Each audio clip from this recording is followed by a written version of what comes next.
시청자 여러분, 뉴스룸을 시작합니다. 새로 코로나에 걸린 사람이 61명 또 나왔습니다. 서울을 포함한 수도권과 광주광역시, 대전을 중심으로 환자가 발견되고 있는데요. 문제는 벌써 사흘 연속 60명대를 기록하고 있다는 겁니다. 이런 일은 3개월 만에 처음입니다.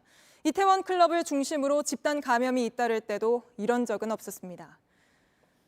특히 광주에서는 집단 감염이 처음으로 확인된 뒤 최근 9일간 77명이 새로 감염됐는데요. 문제는 자가격리를 어기거나 감염병 예방법을 위반한 사람이 지금까지 1,000명 넘는 걸로 전해졌습니다. 특히 이 중에는 10명이 또 구속 상태라고 하는데요. 먼저 오늘 전국 코로나 상황부터 안태훈 기자가 보도합니다. 광주광역시에 있는 일곡중앙교회입니다. 최근 이 교회 예배에 참석한 감염자의 가족이 어제 추가 확진자로 분류됐는데 초등학생으로 밝혀졌습니다.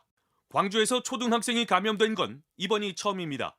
해당 학교는 지난 2일부터 등교 수업을 중단하고 원격 수업을 실시하고 있습니다. 광주에서는 어제 하루에만 16명의 확진자가 발생, 누적 확진자는 100명을 넘어섰습니다. 일곡중앙교회 관련 확진자만 14명입니다.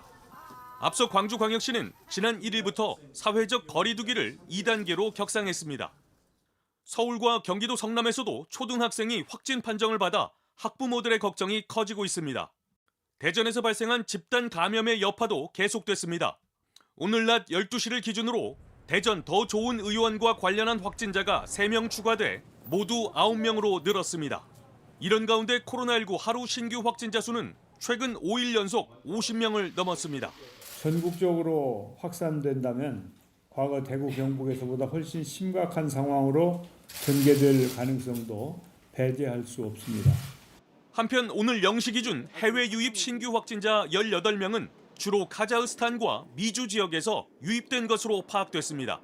JTBC 안태훈입니다.